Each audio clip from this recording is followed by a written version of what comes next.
Hello ladies and gentlemen, welcome to this, another episode 10 years ago. Now tonight we're going to be looking at Wcw Superbrawl Revenge from February 2001. Now first thing I need to point out is I have no idea why they added the word revenge to Superbrawl. It had just been a number up until this point. Surely this would have been Superbrawl 11, but they decided to make it Superbrawl Revenge, which is lovely. Well done. Anyway, Buyrate for this one, 0.15, a whole point. What, 0.5 up from the Buyrate of the 2000 show, which pulled a 0.10. Shall we get on with it, shall we? And so they botch immediately. The first thing you see of this show is a botch. As they do the wide shot of the inside of the arena, and they start playing the music. They play the music for a couple of seconds, and then they stop the music, and then they start again with the pyros. It's almost like the pyros didn't go off when they were meant to. So then instead of just playing the music and just letting the pyros go off when they started working, they just stopped the music and went, alright, yeah, bam, and pressed the button to start the pyros off. Idiots. So, let's get on with it. So, the first match was Helms defeating Shannon, Hayashi, Jimmy Yang, Jamie Knoble, and Evan Karagias in a good 6-way elimination match, basically to become the #1 contender to the Cruiserweight Champion. Helms wasn't even meant to be in this match. It was meant to be Billy Kidman, but he was attacked by Animal before this one got underway. Second botch of the night is there, incidentally, as Jamie Knoble comes to the ring. The on-screen graphic says Jamie Knoble, but it's not any Jamie I know of. It's Jaime. Jamie. I suppose that one does work, but yeah, that's not how you spell his name. So, anyway, let's get on with it. So, I've just mentioned that. This feud, because at the end of the look at it, it's 3 count versus the 2 Japanese guys, versus Evan Karagias and Jamie Knoble. Feels like it's been going on forever now, and it's starting to feel like the way that, you know, towards the end of 2001, you know, or in the middle of 2001, sorry, where you've got Edge and Christian, Matt, and you know, the Hardy Boys, sorry, and the Dudley Boys all feuding in a feud that felt like it was never going to end. This one was starting to feel like that, you know. Anyway, so Moore and Knoble start off with Knoble getting 2 off a back suplex. Moore and Helms hit a great looking double powerbomb on Knoble. Stereo assay moonsaults by the Dragons look bad. I don't know what that means, because the cameras missed them completely. The cameras go for the wide shot, and basically you see them do the assay moonsaults through the shot. You don't see what happens at the end of it though, idiots.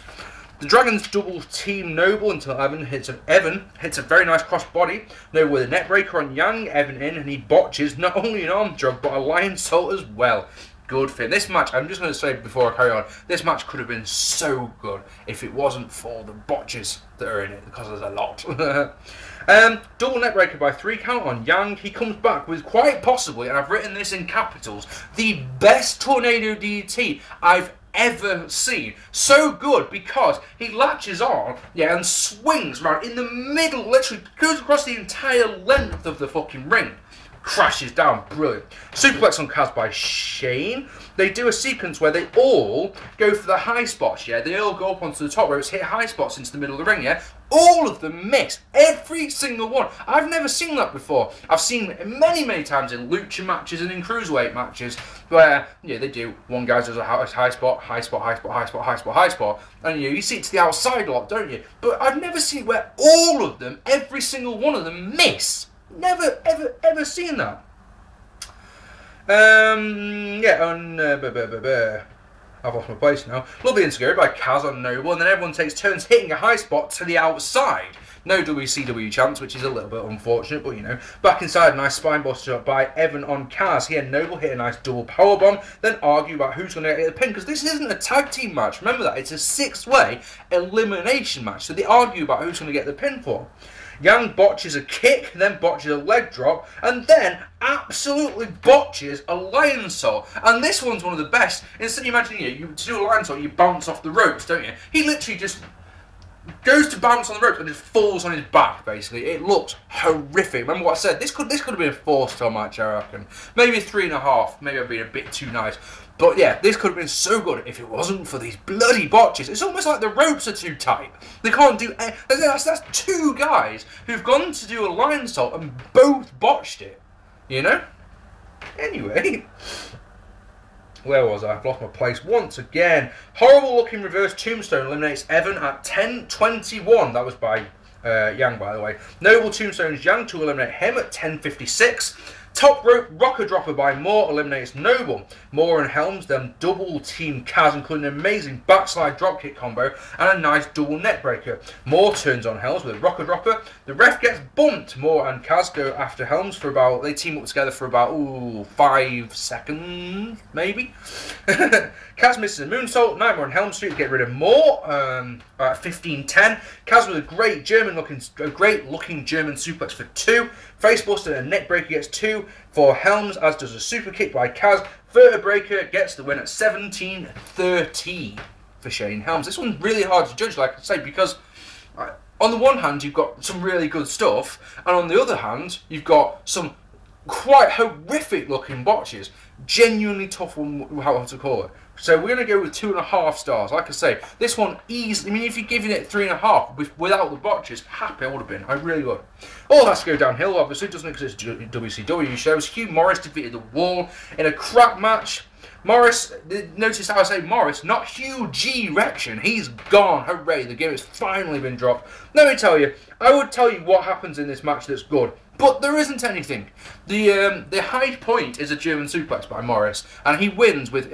I used to think, for some reason, that Morris's moonsaults were really good, but they're fucking awful, aren't they? Because he comes down with his head on the opponent's body instead of with his body on their body. It's just his head. And then he does another one just because he can, and that gets him the win. Hugh Morris. Dud. Next, Shawn O'Haire and Chuck Palumbo defeated Mark Jindrak and Shawn Stasiak in a not bad match to retain the tag team titles. So the Natural Born Thrillers finally exploded. You had these two guys, you had the two teams here, both of which were claiming that they were the leader of the Natural Born Thrillers. Now I had to think about this before I was watching the build-up package for this one, thinking to myself, I thought Mike Sanders was the mouthpiece and the leader of the Natural Born Thrillers, but hey, what do I know? Anyway, Stasiak controls on O'Haire. Then O'Haire and Palumbo beat on Jindrak until Palumbo puts on a sleeper. Fucking lame. He has a nice hip toss slam thingy. Literally hip toss him, fucking launches him and turns it into a slam. You're like, oh, that's interesting. He slingshots Jindrak into Stasiak but gets caught and plays face, I think, in peril. Crowd are into this one a lot. They do fast tags and even put on a chin lock, so you know we've got a classic on our hands. I mentioned, sorry, the heels, not the crowd. The crowd don't do fast tags. That'd be stupid, wouldn't it?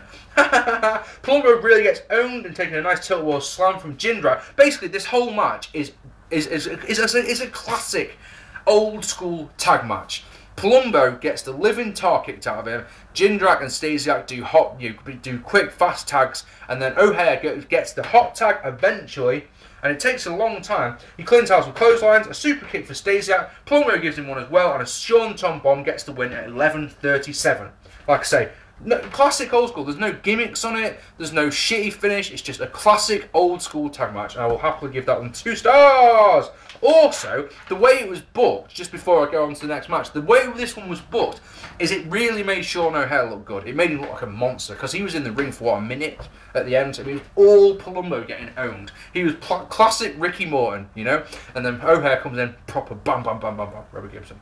Next, match of the night by a good country mile. Chavo Guerrero Jr. defeated Rey Mysterio Jr. in a great match to retain the Cruiserweight Championship. This, ladies and gentlemen, like I say, best match of the night. It's a 4-star match, willingly, happily. Not a problem with that at all. So, Chavo's dumped to the outside early on. He tries to bomb Rey on the outside, but Rey turns it into a Rana. Inside, Charo with a gut buster and a suplex on the ropes. He goes for a superplex, but is countered. Rey gets crotched and choked in the Tree of Woe. He also, Chavo works the knee a little bit, which is nice. Rey comes back with a sunset flip for 2. Chavo goes for the Gory special, but Rey counters it with an awful looking arm drag. So Chavo picks him up again and does the Gory Buster. Way! If you don't know the difference, the Gory special is where you hold them up. The Gory Buster is where you drop them onto their knees when you've got them up in the back position. See, and I like that because, think about it, Chavo had just been working the knees while he had Rey up in the Tree of Woe and was stomping on the knees. Think about it, the Gory Buster works the knees. Rey's got a history of fucking knee problems. It's some psychology in a cruiserweight match. Like, my God! I don't believe it. Ray tries a moonsault, but Chavo catches, but Ray turns it into a tilt-a-whirl gutbuster. He tries to splash, but Chavo dropkicks him in midair and puts him in an STF, and it's a proper one. Yes, it really is. Ray manages a leg lariat, but gets knocked to the outside. Chavo drops in gut first into the guardrail, and then in a really nice move, I really like this, there's a fan in the front row, yeah, who's got a Rey Mysterio mask on. So Chavo, in classic Healy bastard style, rinses it off him and puts it on Ray so Ray can't see. That's fucking superb. I really, really like that. Does a belly to back suplex for 2.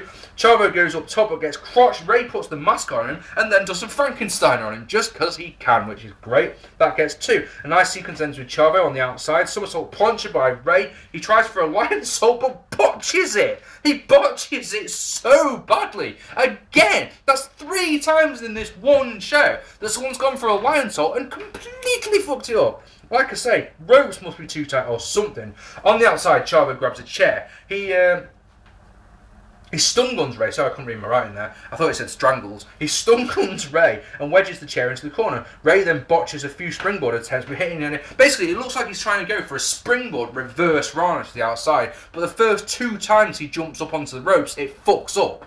And you're just like, oh, come on! You're spoiling this for me. But yeah, he does a nice reverse Rana to the outside, which is really, really good. And of course, the thing that makes this one a little bit better for me is there's a couple of things. The first one is the thud that Chavo makes as he lands back first on the fucking ground, yeah, because there's a great big sweat patch on the mats where he lands, yeah. The second one is Chavo selling off it. It's just beautiful. He sells it like he's just broken his back, you know, fantastic. Inside again, Rey Mysterio hits a diving headbutt for 2, then a tornado DDT and a Bronco Buster. He tries to use the chair, but the ref stops him, enabling Chavo to use another chair, a Brain Buster, for the win. Now, we have to say, without the couple of botches in this one, how good would this have actually been? Could this have been a 4.5? Could this have been a 5-star match? I've got to say, the answer to those 2 questions are absolutely. This could have been a 4.5-star match easily, but like I say, botches by Ray, because Ray looked sloppy in this one. It has to be said, he was carried in this one, I believe, by Chavo Guerrero.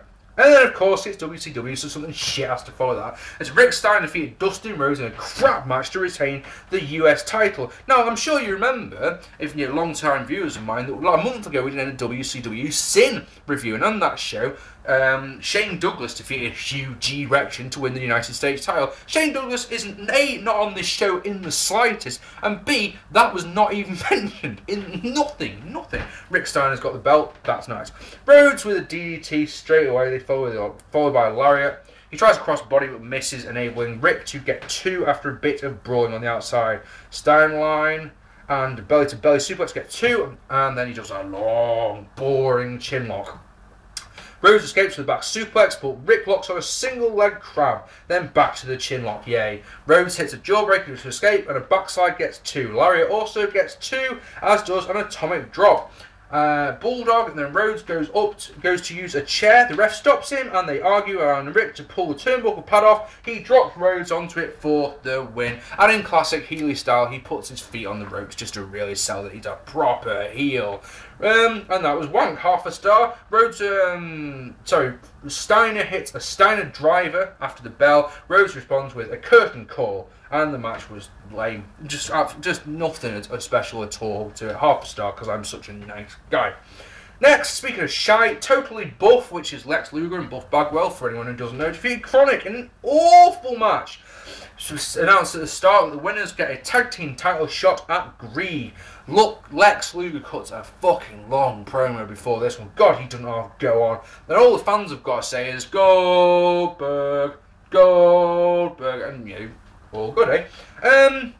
Clark hasn't been cleared to wrestle, but he comes out. But it's weird, you know that something's up because they come out in complete darkness. You know, complete and utter darkness. And Totally Buff beat up Clark on the outside, and basically they leave him for dead. They must have done something fucking brutal to him while the lights were out, because basically this match is a handicap match of Adams getting completely battered by Totally Buff. He makes a comeback, almost kills Lex Luger with a horrible looking power slam, and then Brian Clark gets in the ring. But wait, it's not Brian Clark, it's someone else, because Brian Clark's at the top of the entrance ramp, staggering down to the ring. Who is in the ring? It's Mike Awesome. He pulls off his fucking moustache, attacks Adams and a rack, and then this is a bit I don't understand. Lex Luger puts the rack on and holds him up, but Adams doesn't tap out. So you're like, right, okay, so what's coming here? But then a blockbuster gets the win. Dud, shite. Not interested in that one at all. And it doesn't get as much better as the Cat defeated Lance Storm in a meh match. This one really is a meh match. It's got a couple of mute points. The first one, this is to become the commissioner. Now, I'm sure you remember, like I was just saying a moment ago, if you watched my Sin review a month ago, Ernest the Cat Miller defeated Mike Sanders to become the commissioner. It's nice to know that in the month that's passed between these two shows, the commissionership has changed again and has gone to Lance Storm. Wow, way to make the commissionership mean fuck all, WCW. Only a month to go before you fucking die, but you're still fucking the fans over something royally, aren't you? Oh, yes you are.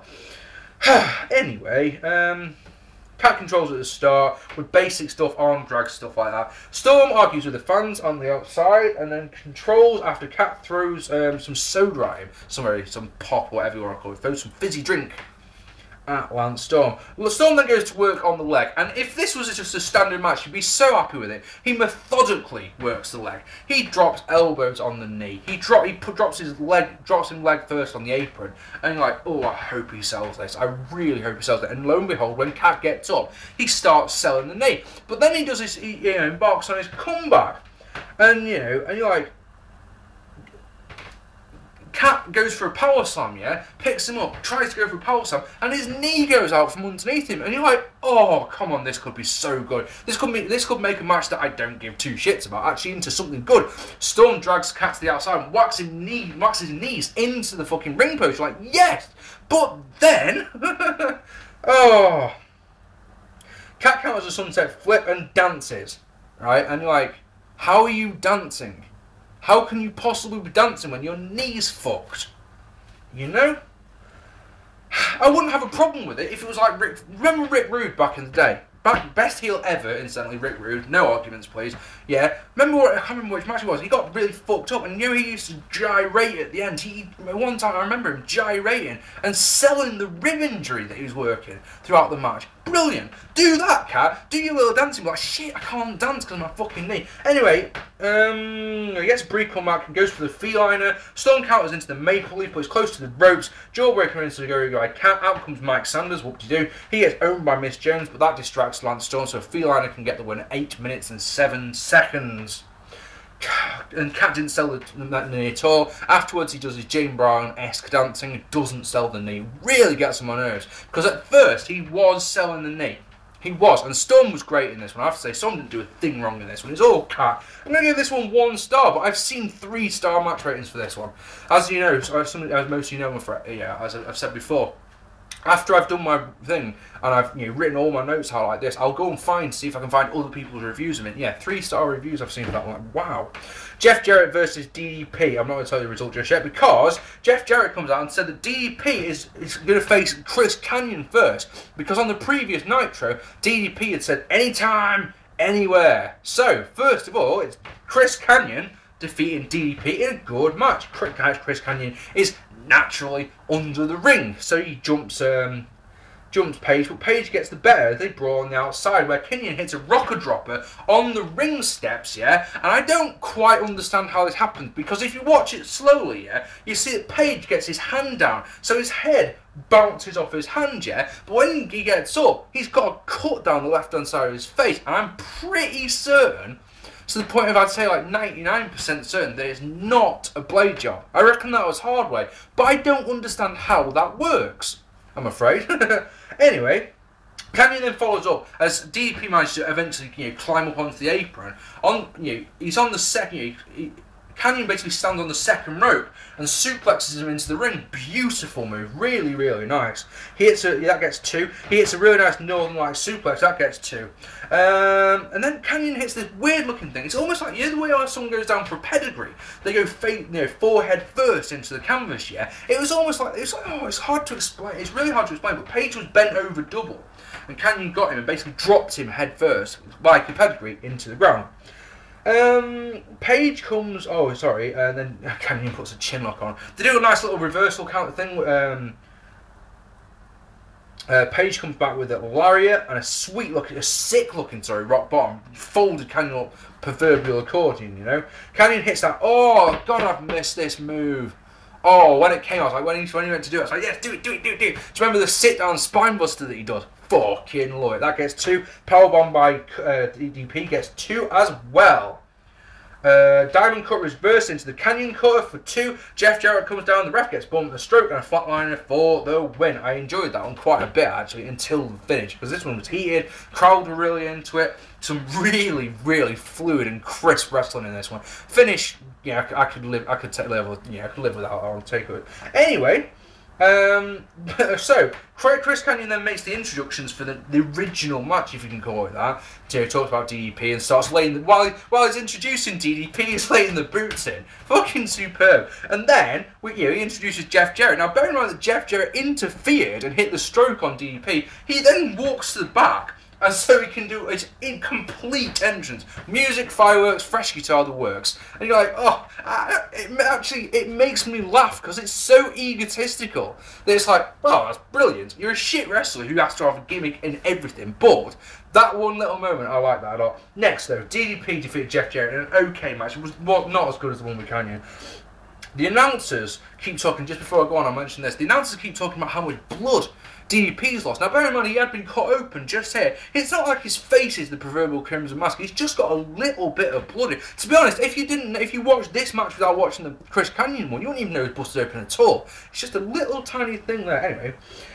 Anyway, they brawl in the crowd. That looks awful. Then they go to ringside where DDP DDTs Jeff Jarrett on the announce table. The announce table doesn't give an inch. Like, no, I'm not selling for you. Maybe a Japanese table, one of Matthew's. He calls for the cutter, but Jeff Jarrett counters, and he basically launches DDP off the table onto Tony Schiavone. I'm not going to complain about that one at all. Promise you that one. Jeff Jarrett controls with a chair, but eats the discus lariat. Jeff Jarrett with a jawbreaker and a main event sleeper. They do a little reversal sequence where one of them would escape and then the other would put a sleeper on. Page counters the last sleeper by bouncing off the ropes and turning it into a DDT. Really nice move. He hits the lariat again and a belly to back and then a belly to belly and then a pancake slam, which is like, well, it's almost like it's a face first pile driver. It's almost like a pedigree, in fact, is what I'd say. Yeah, I call it a pancake slam. I don't know why. Kanyon pulls Page out, enabling Jeff Jarrett to hit Page with a chair.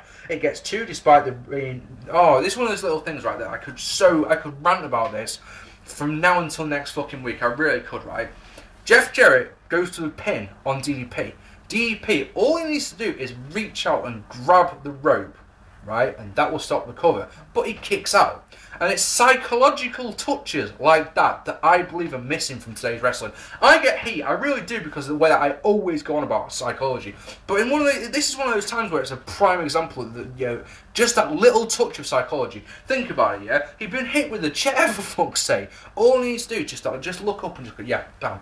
Touch the ropes, and it's just that. And you're like, oh, just little touches like that. If they were in the modern game, life would be a lot sweeter, I guarantee it. Jeff Jarrett accidentally takes out Kanyon with his balsa wood guitar and a diamond core gets the win for Page at 8 minutes and 38 seconds. It was solid, but it had a crap finish. This one's a 2-star match in my opinion. Have you noticed something, ladies and gentlemen? There's only been 2 duds on this one. Is that a record? Well, you're about to get another one because it's main event time. Scott Steiner defending and retaining the WCW Championship against Kevin Nash. In a crap match, Flair joins us on commentary. Steiner out first, and he goes on a tangent for ages.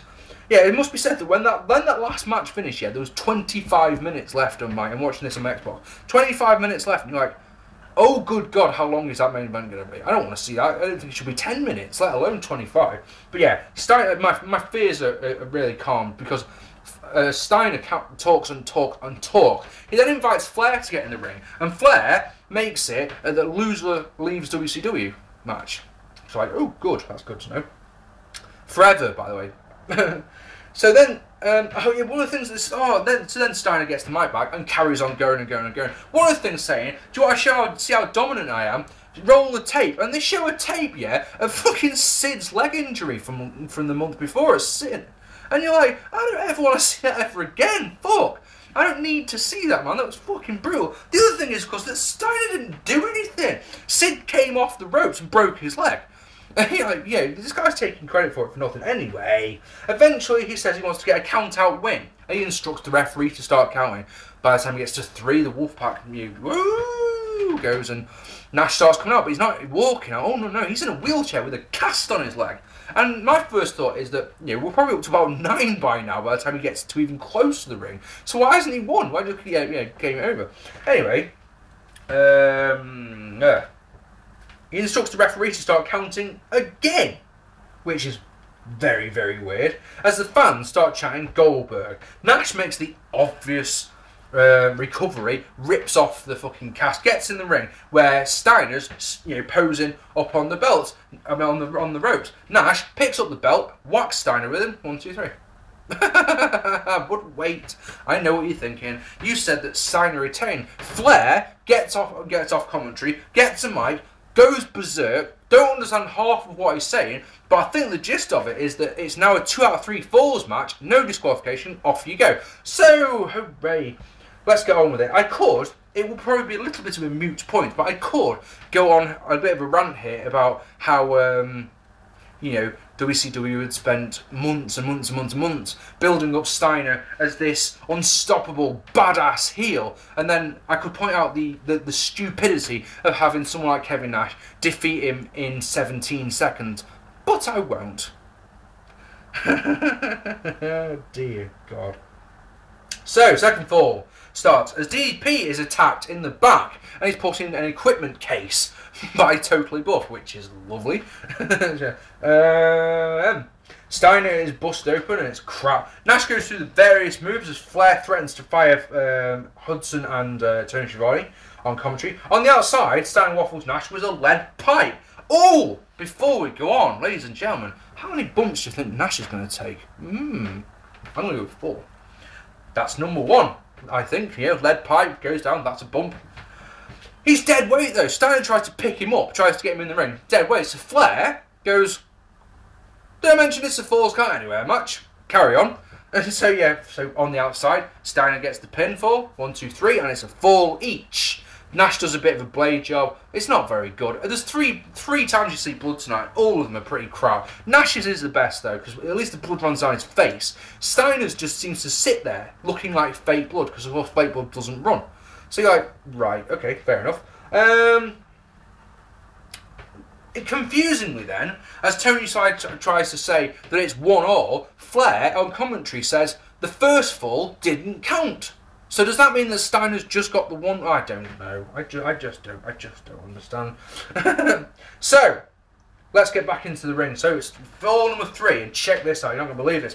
Belly to belly by Steiner. That's 2 bumps for Nash.